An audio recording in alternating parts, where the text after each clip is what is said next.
Seigneur, merci Seigneur pour ces moments, pour ces instants. Nous voulons les placer sous ton regard. Je veux lier toute opposition de l'adversaire. C'est ça, je ne savais pas où elles étaient. C'est magnifique. Et ramener toute pensée captive à l'obéissance de Christ. Merci parce que tu es le roi des rois, le Seigneur des seigneurs. Je veux lier tout esprit contraire et proclamer vraiment ta victoire ce matin. Tu es ce libérateur. Tu veux libérer les cœurs. Amen. Tu veux libérer les pensées. Amen.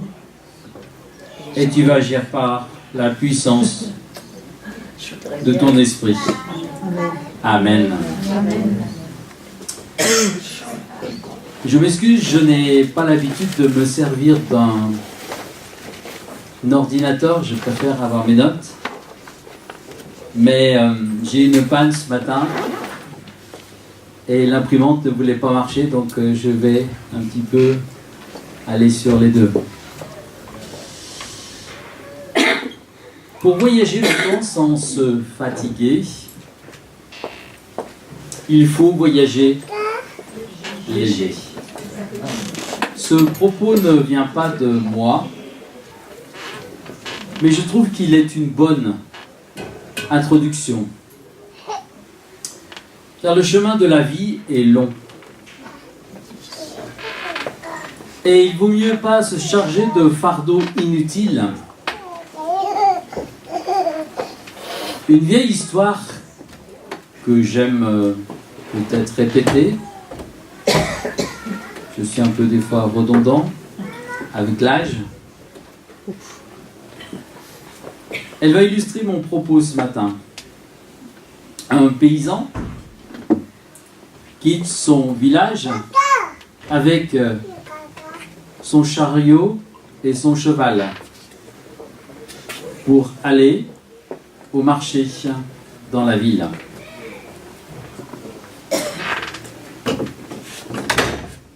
Et là, il rencontre un homme qui marche à pied avec un sac qui est lourd sur ses épaules. Ce paysan s'arrête et lui propose à cet homme qui est là de monter dans son chariot. L'homme ne se fait pas prier et il s'installe à côté du paysan. Au bout de 2 kilomètres, le paysan intrigué se tourne vers cet homme pour lui poser cette question. Pourquoi vous continuez à porter sur votre épaule cette lourde besace?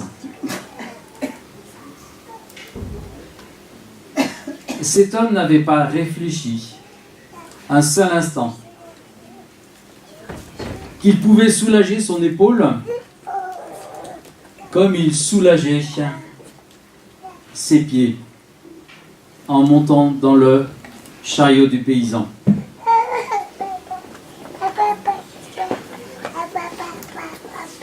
Combien d'entre nous n'arriverons-nous pas à entrer dans le repos de Dieu alors que nous sommes montés dans son char et que nous bénéficions de sa présence en nous et de son secours? Combien nous cultivons des pensées d'inquiétude, du rejet, voire de la vengeance. Parmi ces fardeaux que nous traînons, il y en a un qui particulièrement est fatigant et assèche notre force, nos forces est notre dynamisme. C'est l'amertume. Nous avons chanté tout à l'heure un chant « Quand mon cœur était rempli d'amertume ». C'était inspiré. Et nous allons voir que ce n'est pas seulement avant de connaître le Seigneur, mais qu'après cette amertume peut aussi gagner et infecter notre cœur. Je dirais que l'amertume, c'est un fardeau inutile. Et pour cela, nous allons revisiter une autre histoire.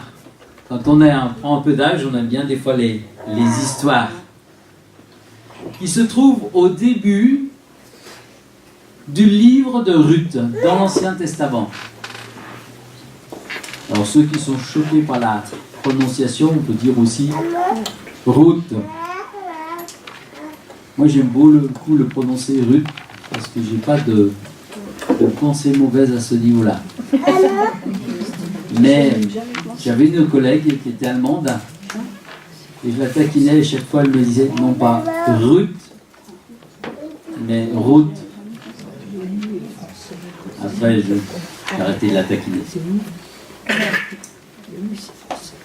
Naomi revient dans son pays d'origine sans son mari, sans ses 2 fils. Tous morts dans leur séjour à Moab.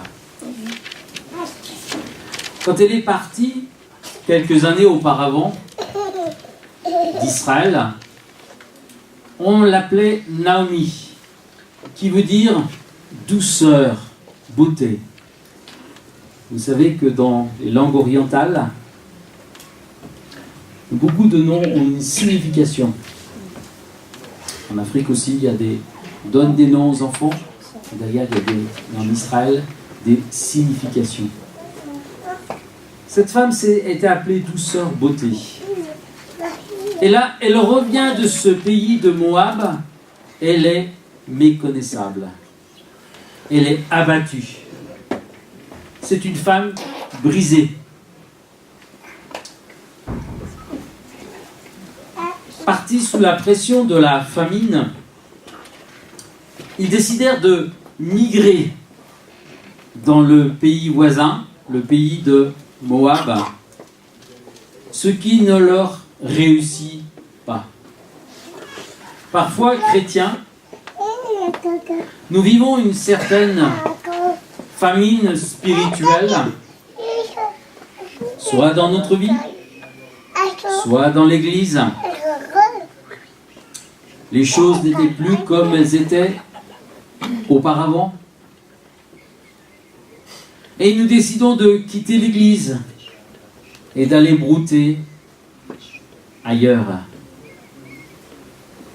L'église et notre vie connaîtra des temps de grâce, mais aussi des temps de sécheresse spirituelle. Comme l'ont connu les Hébreux dans le désert. Et cette histoire doit nous parler. Ce sont des temps de test, des temps d'épreuve de notre foi. Alors revenons à Naomi. Dans le village, on commente son arrivée, on s'apitoie sur son sort. Les épreuves l'ont transformée. Ce n'est plus la même femme que nous avons connue dans le passé. Les gens voient cette tristesse, cet abattement qui se lit sur son visage, les traits marqués d'une femme qui avait des beaux traits et qui a des traits tirés. Un visage qui transpire le pleur, la douleur, l'amertume. Et Naomi ne supporte plus qu'on l'appelle douceur. On va lire ce passage dans Ruth. Elle prie les femmes de l'appeler désormais Mara, qui veut dire amère ou amertume. Et nous allons lire ce passage dans Ruth, chapitre 1, verset 18 à 22.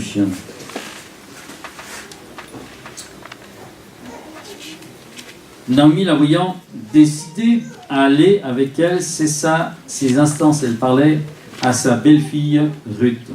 Ruth, qui était moabite, a suivi Naomi. Elles firent ensemble le voyage jusqu'à leur arrivée à Bethléem. Toute la ville fut émue à cause d'elle. Et les femmes disent: est-ce là, Naomi? Elle leur dit: ne m'appelez plus Naomi, appelez-moi Mara, car le Tout-Puissant m'a rempli d'amertume. J'étais dans l'abondance à mon départ, et l'Éternel me ramène les mains vides. Pourquoi m'appelleriez-vous Naomi? Après que l'Éternel s'est prononcé contre moi et que le Tout-Puissant m'a affligé. Ainsi revinrent du pays de Moab Naomi et sa belle-fille Ruth la Moabite. Elles arrivèrent à Bethléem au commencement de la moisson des orges. Ne m'appelez plus Naomi, appelez-moi Mara.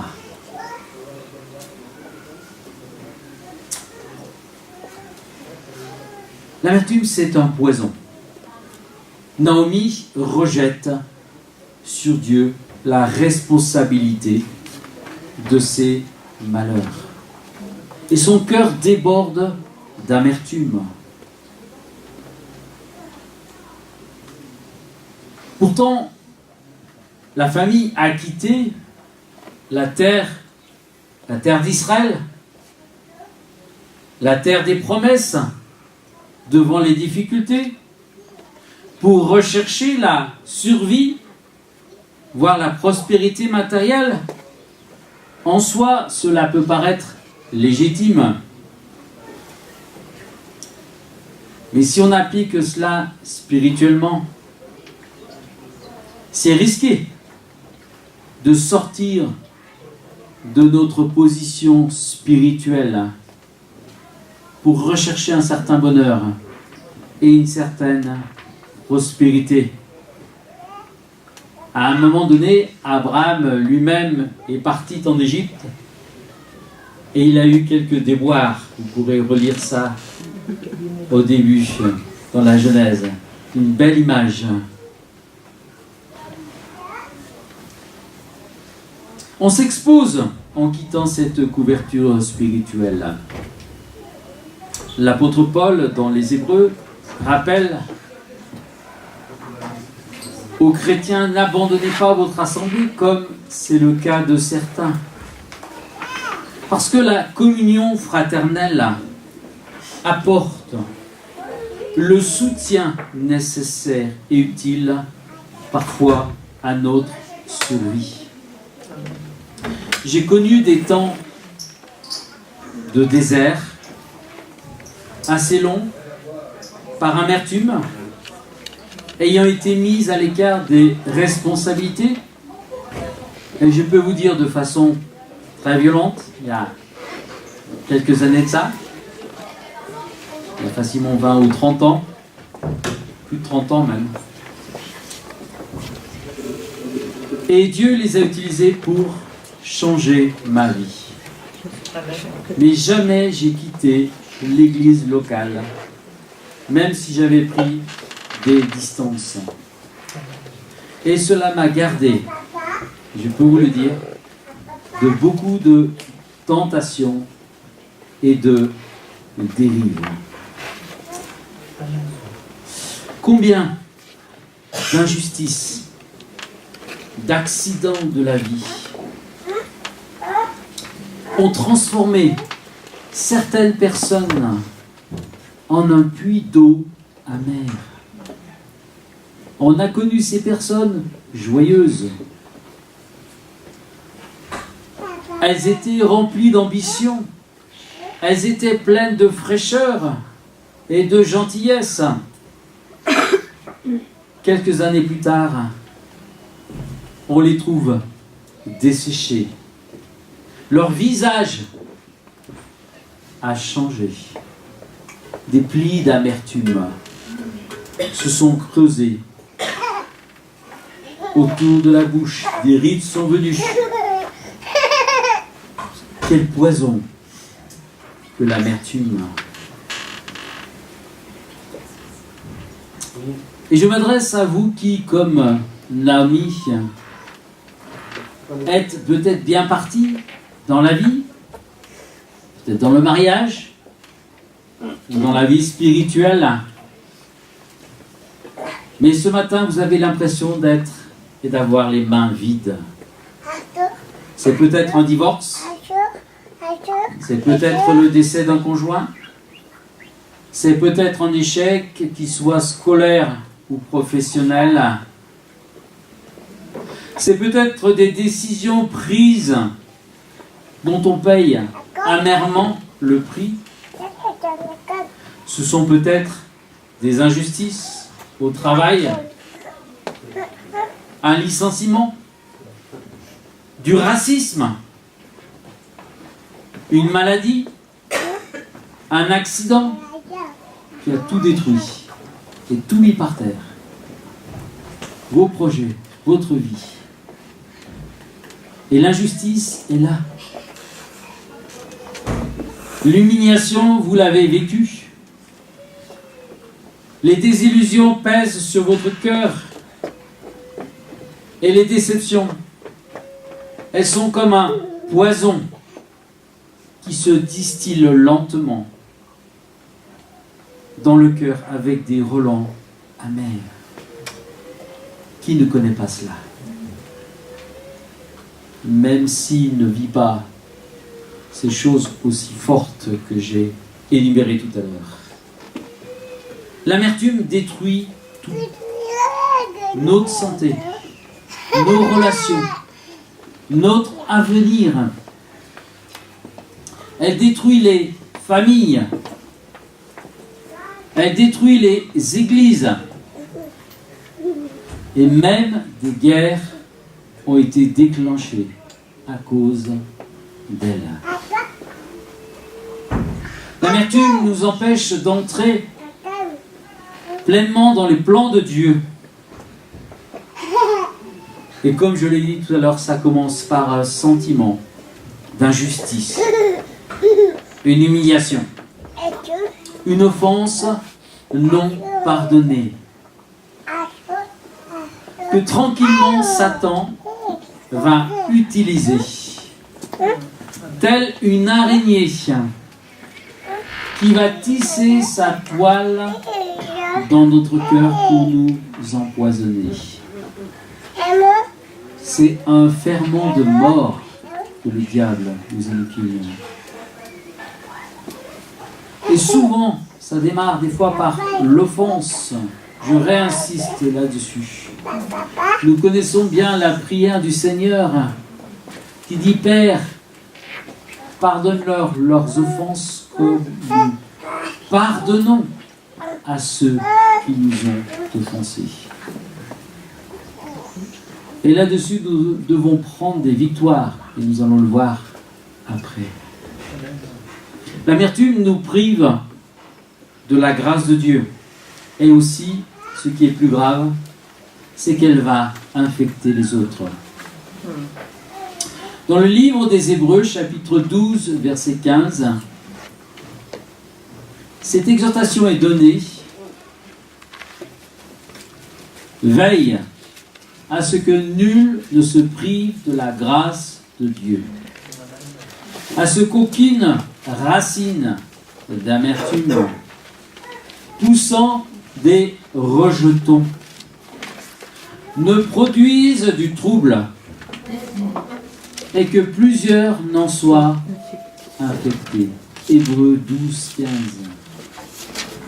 C'est comme le liseron ou le chien-dent dans un jardin. C'est une vraie catastrophe. Et ça l'enlève et ça repousse. Et nous pouvons tous être infectés ou tentés par ce poison. C'est pour ça que Paul recommande aux anciens de veiller à cela, afin que ce trouble n'infecte pas le corps, les autres, et l'entourage de la personne concernée. C'est comme si la personne était quelque part lépreuse.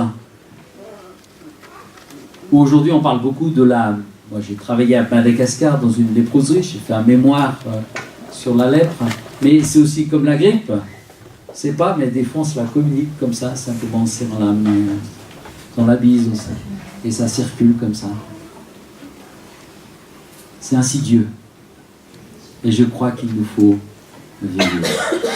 Dans le réveil de la Corée du Sud, il y a de très belles choses en Corée du Sud, depuis des décennies. Un pasteur d'une grande église, Yonggi-cho, pasteur connu, avait créé une montagne de prière.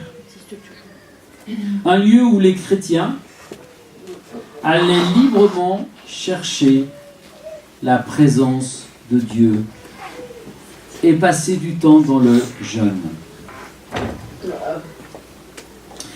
Et entre les responsables, ils avaient même des femmes qui étaient anciens, quand même des femmes pasteurs.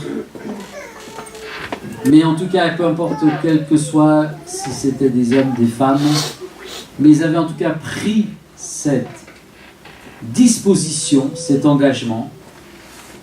Quand un responsable était trop négatif dans une réunion, ou parlait sous le coup de l'amertume,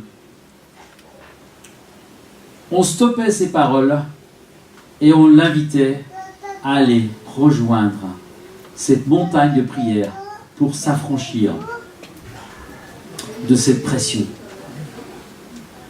L'amertume est un poison puissant qui nous prive de la grâce de Dieu et infecte aussi tout l'entourage de la personne concernée si on ne s'en débarrasse pas.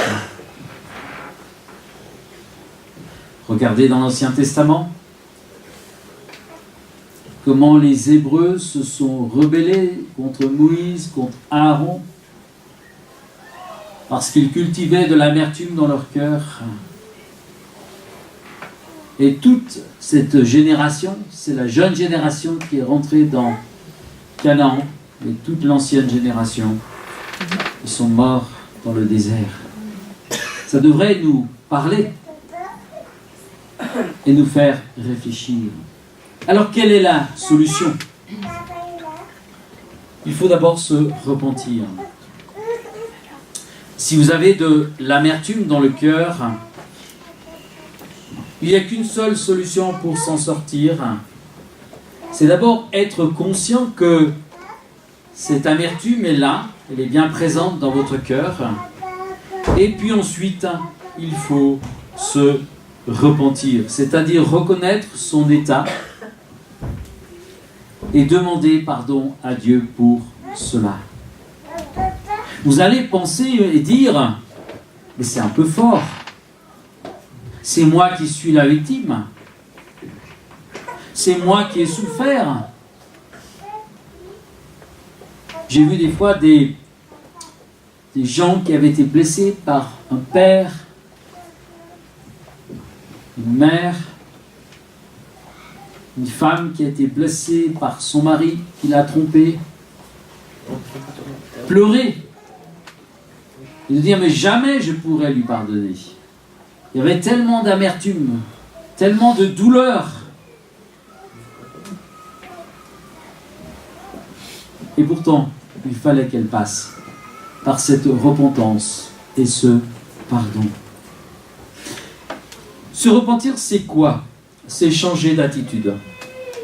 C'est reconnaître qu'on a le cœur sali, souillé, pollué par toutes sortes de sentiments qui ne sont pas à la gloire de Dieu. Quand Jésus s'est sacrifié à la croix, il a porté tous nos péchés, toutes nos maladies, tous nos malheurs, et les pensées aussi qui nous rongent, qui nous détruisent. Il a versé son sang pour que nous ayons la vie, une vie abondante. Une vie abondante. Pas pour que tu aies un... Je sais que certains prédicateurs prêchent là, un porte-monnaie ou plein, un compte en banque plein à bord, une vie abondante, intérieure, qui rayonne. Amen. Jésus dit dans Jean 10, c'est un verset qu'on peut facilement retenir, le voleur ne vient que pour dérober et égorger et détruire. Tout ce que l'on voit autour de nous, c'est l'œuvre de l'adversaire qui inspire des hommes et des femmes à faire des choses mauvaises. Nous avons prié vendredi soir pour le Congo Kinshasa. Il y a des atrocités qui se passent. Nous, on ne peut rien faire, même si on écrit à M. Macron. Mais dans la prière, on a cette puissance. Et nous pouvons prier contre ces œuvres des ténèbres, parce que nous avons cette autorité. Et Jésus dit dans Jean 10, je suis venu afin que mes brebis aient la vie et qu'elles soient dans l'abondance. Paul rappelle aussi dans Galates chapitre 5 verset 1 que c'est pour la liberté que Christ nous a affranchis.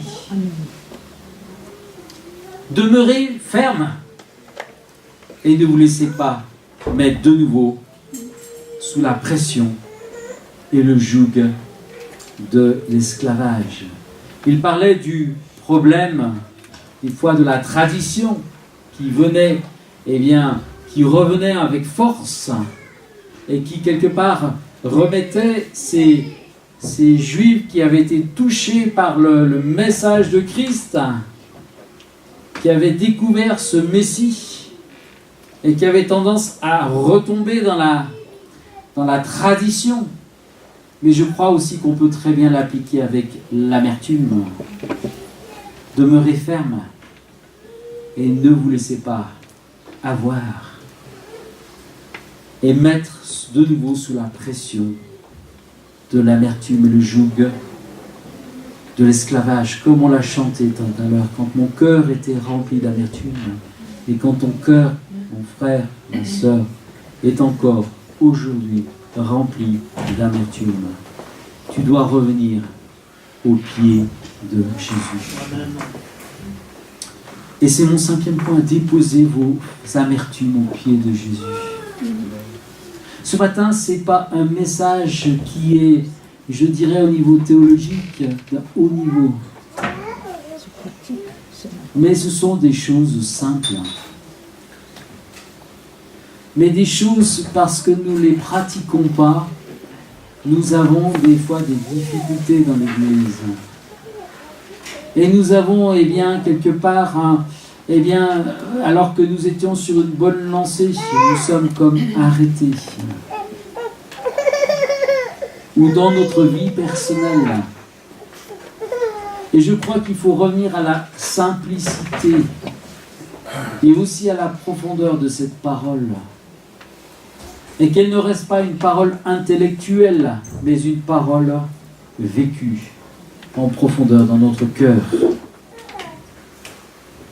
Alors je vous invite à déposer vos amertumes aux pieds de Jésus. Lui comprend vos souffrances Il connaît les détails des événements qui vous ont rendu amers. Il a donné sa vie pour vous, pour que vous puissiez vivre avec un cœur libéré de ses fardeaux, libéré de l'amertume, libéré des rancœurs, libéré des regrets. Qui n'a pas eu des regrets? Qui n'a pas espéré que son fils, sa fille, était peut-être quelqu'un d'intelligent, avec un avenir, avec des capacités, a échoué, ou peut-être est tombé dans la drogue et s'est détourné de ce chemin qu'on lui avait tracé, on l'avait porté. Et je pourrais citer tellement de situations comme cela. Le 6e point, c'est pardonner ce qui doit être pardonné. Laissez tout au pied de Jésus et demandez-lui pardon. D'avoir gardé ce poison dans vos cœurs pendant toutes ces années. Faites miséricorde à qui vous a blessé. Tournez la page de vos échecs, des injustices qui vous ont été faites. Décidez de changer d'attitude et laissez vos eaux amères être transformées en eau pure et pleine de vie. Jésus va vous libérer de ces poisons et vous donner une belle vie. Il y a plus d'une quinzaine d'années, nous étions d'ailleurs dans ce projet de nous installer sur Barral et nous avons invité un médecin de Lyon et nous avons fait des conférences à la salle Pierre Lamy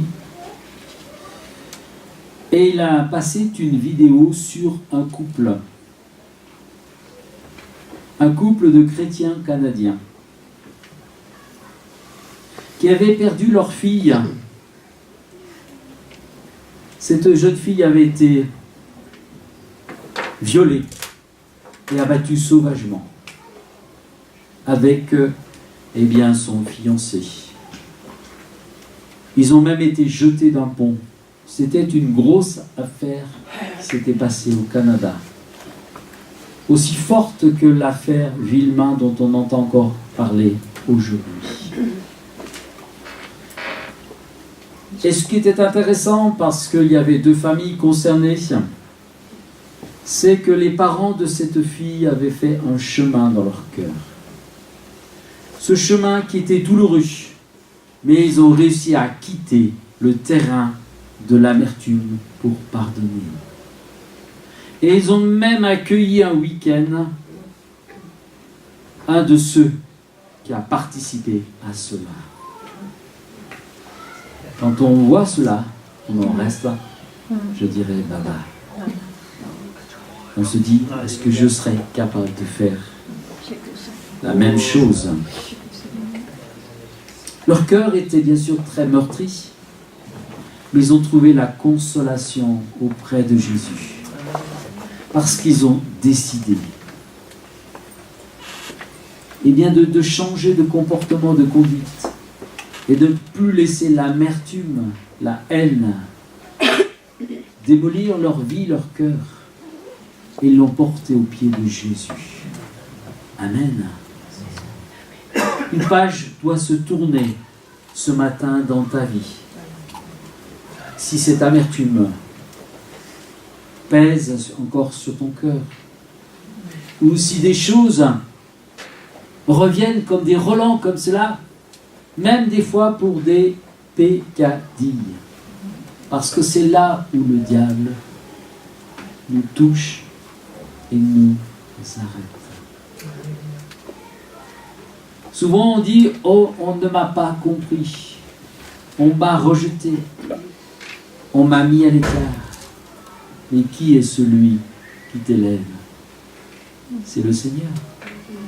qui est celui qui te justifie, c'est le Seigneur. Et je peux vous dire qu'après, toutes ces années, je l'ai compris. Et c'est le pasteur qui lui-même m'avait blessé, parce que lui-même était en difficulté personnelle.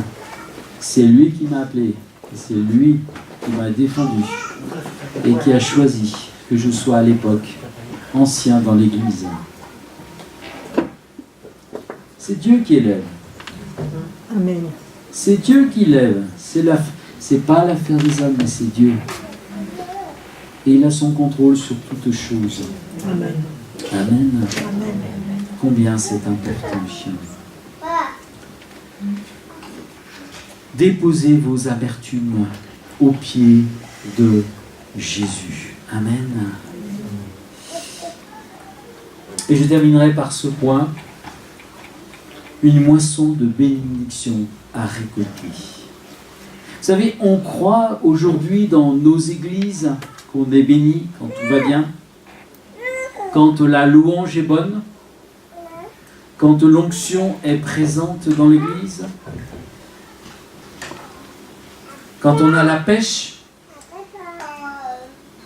quand tout le monde nous dit des choses agréables. Mais on va lire ce passage pour un peu conclure, dans 1 Pierre chapitre 2 versets 19 à 20.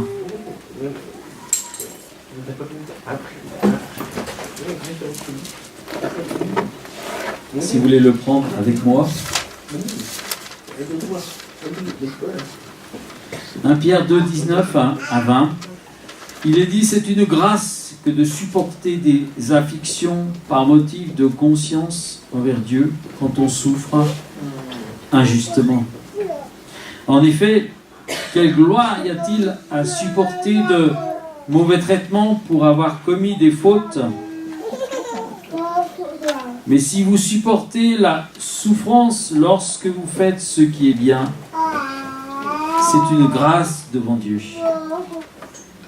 Et c'est aussi cela à laquelle vous avez été appelés, parce que Christ aussi a souffert pour vous, vous laissant un exemple, il est un modèle, afin que vous suiviez ses traces. Lui qui n'a point commis de péché, et dans lequel il ne s'est point trouvé de fraude. Lui qui, injurié, ne rendait point d'injure, maltraité, ne rendait point de menace, mais s'en remettait à celui qui juge justement. Lui qui a porté lui-même nos péchés en son corps sur le bois, afin que, morts au péché, nous vivions pour la justice. Lui, par les meurtrissures duquel vous avez été guéris, car vous étiez comme des brebis errantes. Maintenant, vous êtes retournés vers le pasteur et le gardien de vos âmes, Jésus. Amen. Injurié, il ne rendait point d'injure. Maltraité, il ne rendait point de menaces. Ses afflictions, ses échecs, ses injures, ses rejets, ses accidents de la vie peuvent te faire grandir. Et c'est là le message positif pour toi. Ils peuvent t'entraîner dans une bénédiction beaucoup plus grande. Cette bénédiction que tu vas recueillir pour ta vie. Si bien sûr tu acceptes de ne pas garder de l'amertume et de faire confiance à Dieu. Amen. Et si vous lisez l'histoire de Naomi dans le livre de Ruth, Naomi avait tout perdu. Il n'y avait que douleur, qu'amertume dans son cœur et sa bouche. Mais cette femme garda la foi. Elle redevint combative. Elle porta sa belle-fille Ruth dans ce projet. Elle était là, elle l'a portée, elle l'a accompagnée. Et que quelque part, je crois qu'elle a réussi au travers de Ruth. Puisque Ruth, plus tard, a marié Boaz. Et que toute la famille a été bénie. Et que nous voyons que Boaz est dans la lignée de David. C'était un arrière-grand-père de David. L'enfant qui est né, je crois que c'est Obed, si vous lisez. Et ensuite, eh bien, nous retrouvons ces tracés, toute cette lignée se retrouve dans la lignée de Jésus. Et vous remarquez que l'histoire s'est passée à Bethléem. Une ville qui était aussi méprisée. Mais Dieu ne méprise pas ce qui est petit, ce qui est détruit, ce qui est caché. Il est prêt à souffler sur les braises si tu te mets du côté de Dieu. Amen. Si tu te mets du côté de Dieu, eh bien, il sera capable de faire des choses belles avec toi. Tournons nos offenses, nos amertumes, peut-être chaque offense en une moisson de bénédiction. Bien sûr qu'on doit se défendre quand on dit des choses à tort et à travers, mais parfois cela ne sert à rien. Les gens sont convaincus de ce ils sont convaincus. Et parfois ils vont vous empoisonner la vie. C'est son grand-père alors. Et là, vous pouvez simplement vous confier en Dieu et prier.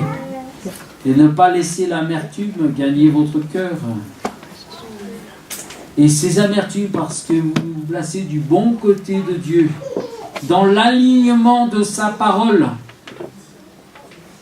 eh bien, ces amertumes vont se tourner en une moisson de bénédiction. Et celui qui sera mal, ce ne sera pas vous, mais ce sera celui qui vous aura agressé. Amen. C'est une réalité spirituelle.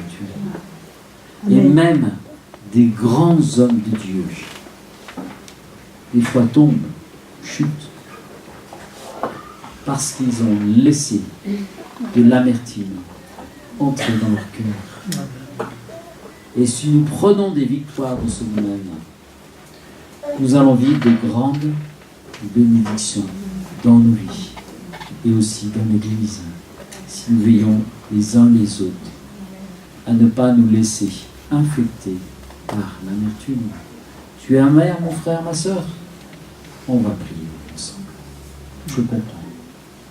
Peut-être que je ne peux pas tout comprendre, toute ta douleur, mais je compatis avec toi. Et nous allons prier ensemble pour cette situation.